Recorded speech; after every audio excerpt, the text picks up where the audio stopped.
तो target with PS Parihar channel में आपका स्वागत है। आइए शुरू करते हैं और देख लेते हैं कि आज के दैनिक सायंकाल समाचार के इस वीडियो में विद्यार्थी जीवन से संबंधित कौन कौन सी सूचनाएं हैं। तो वीडियो को जल्दी से लाइक कर दें, शेयर कर दें और जिन छात्रों ने चैनल को अभी भी सब्सक्राइब ना किया हो तो जल्दी से सब्सक्राइब कर लें ताकि आप लोगों को इसी प्रकार की ऑथेंटिक अपडेट सबसे पहले मिलती रहे। चलिए शुरू करते हैं, बात कर लेते हैं। सबसे पहले हरियाणा पब्लिक सर्विस कमीशन की एचपीएससी ने आज अपना ऑफिशियल एग्जाम कैलेंडर, नया एग्जाम कैलेंडर जारी किया है। देख सकते हैं आप लोग, यहाँ पर डेट भी है, ये देखिए 7 जुलाई 2024, जिसमें पूरी जानकारी दी गई है कि अगले महीने से जो है कौन कौन सी परीक्षाएं होनी है। तो यहाँ पर पुराने विज्ञापन है, आप देख सकते हैं डिप्टी डायरेक्टर हॉर्टिकल्चर की जो परीक्षा है वो 21 अगस्त को, और इसी तरीके से लगभग 16 परीक्षाओं के बारे में जानकारी दी गई है। लेकिन यहाँ पर अगर हम देखें तो एक चीज़ समझ में आती है कि हरियाणा भी उत्तर प्रदेश की तरह ही है, यहाँ पर भी बहुत सारी पुरानी भर्तियां हैं 2022 की, जिनकी परीक्षाएं अभी तक नहीं हुई हैं। अगली जो सूचना है वो है नीट पेपर लीक की। आज नीट पेपर लीक को लेकर के सुप्रीम कोर्ट में सुनवाई हुई, काफ़ी देर तक ये सुनवाई हुई और यहाँ पर देख सकते हैं लिखा गया कुछ छात्रों के रिजल्ट रोके गए।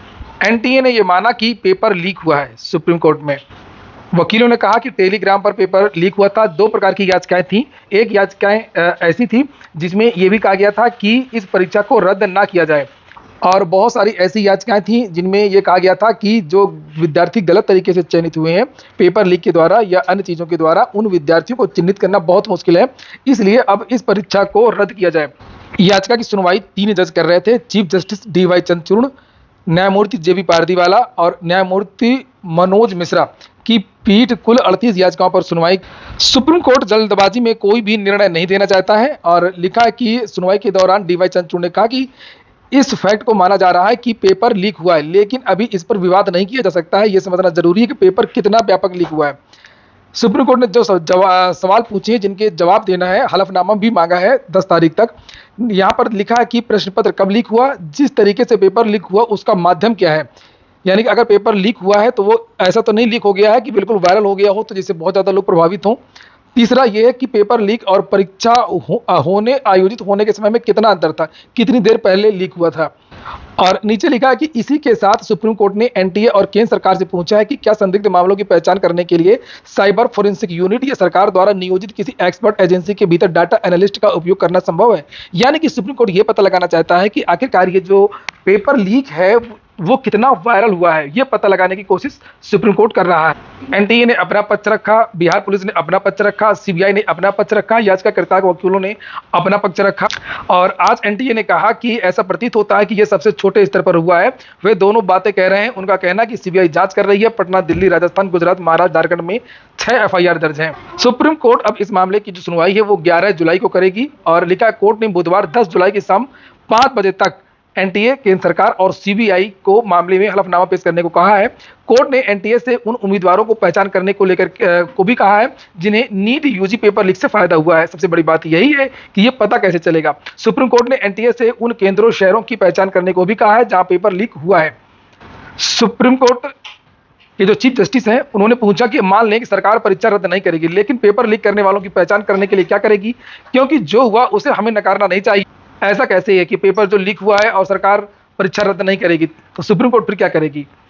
चीफ जस्टिस ऑफ इंडिया ने केंद्र सरकार से यह भी पूछा कि हमारी साइबर फोरेंसिक टीम के पास किस तरह की टेक्नोलॉजी है, क्या हम सभी संदिग्धों का एक डेटा तैयार नहीं कर सकते हैं, इस परीक्षा में जो हुआ वो आगे नहीं हो, क्या हम इसके लिए कदम नहीं उठा सकते हैं। चीफ जस्टिस ऑफ इंडिया ने कहा कि अगर परीक्षा की पवित्रता खत्म होती है दोबारा परीक्षा का आदेश देना होगा। यदि दागी और बेदाग को अलग अलग करना संभव नहीं है तो दोबारा परीक्षा का आदेश देना ही होगा। चीफ जस्टिस ऑफ इंडिया ने यह भी कहा कि अगर पेपर लीक इलेक्ट्रॉनिक माध्यम से हुआ तो यह जंगल में आग की तरह फैल सकता है और बड़े पैमाने पर लीक हुआ हो सकता है।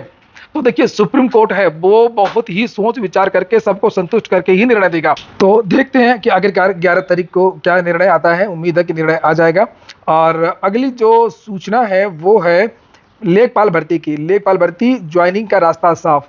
आज सुप्रीम कोर्ट में सुनवाई थी, इस भर्ती में स्टे लग गया था, फाइनली स्टे हट गया है और 2021-22 की ये भर्ती है। मैंने इसको लेकर के बहुत सारी वीडियो बनाए और काफ़ी विवादित भी रही ये भर्ती, कई बार विवाद में आई।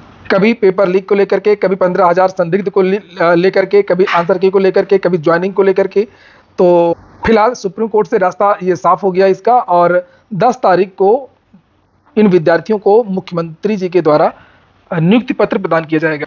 ये देखिए ये कार्यालय, ये ऑफिशियल पत्र है जिसमें ये कहा गया है कि उत्तर प्रदेश अधीनस्थ सेवा चयन आयोग से प्राप्त संस्तुतियों के आधार पर चयनित अभ्यर्थियों में से जनपद लखनऊ को आवंटित 76 नव चयनित लेखपालों का तहसील आवंटन कार्यालय ज्ञाप संख्या ये लिखा हुआ है द्वारा जनपद की तहसील सदर मोहनलालगंज सरोजनी नगर मलिहाबाद बक्सी के तालाब में किया गया है।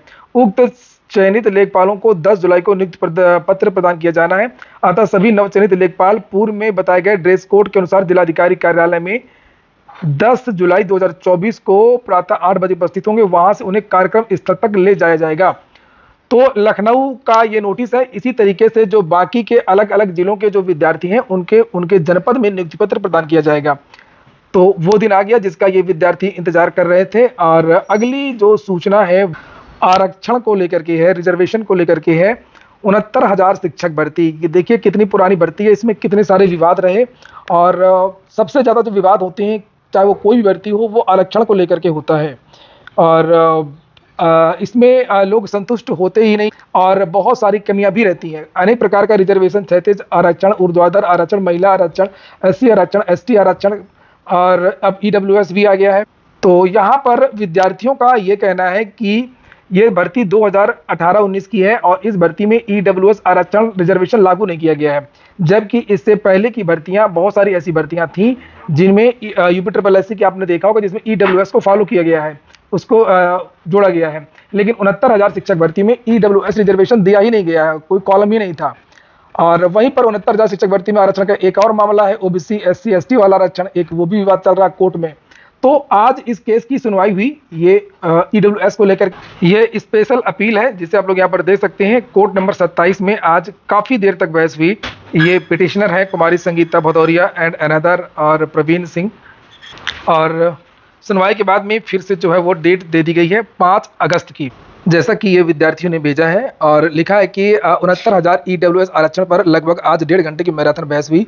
Radhakant Ojha sir, Naveen Sharma sir, GK Singh sir, Ashok Khare sir court में जनरल की तरफ से मौजूद थे। सरकार की तरफ से AAG कुसमांडा शाही और CSC अर्चना सिंह मौजूद थी। जनरल की तरफ से जोरदार बहस हुई जिस पर सरकार से जवाब मांगा गया है। 5 अगस्त को फाइनल सुनवाई होगी। और ये इसी भर्ती अधिकारियों की तरफ से बहुत सारी गड़बड़ियां की गई हैं, बहुत सारी गलती की गई है और जिसकी वजह से विद्यार्थियों को कहीं पर धरना प्रदर्शन, कहीं पर कोर्ट जाना पड़ता है। 69,000 शिक्षक भर्ती में OBC SC के विद्यार्थी कहते हैं हमको आरक्षण कम मिला है। वहीं पर EWS के जो छात्र हैं वो कहते हैं कि हमको तो आरक्षण दिया ही नहीं गया है।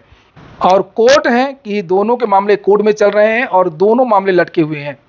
तो ठीक है दोस्तों, फिलहाल ये हो गया आज का वीडियो। आपको अच्छा लगा हो, आपके काम का हो तो लाइक अवश्य कर दें। जिन छात्रों ने चैनल को सब्सक्राइब ना किया हो सब्सक्राइब कर लें। जिन छात्रों ने टेलीग्राम चैनल को ज्वाइन ना किया हो तो टेलीग्राम चैनल को भी ज्वाइन कर लें।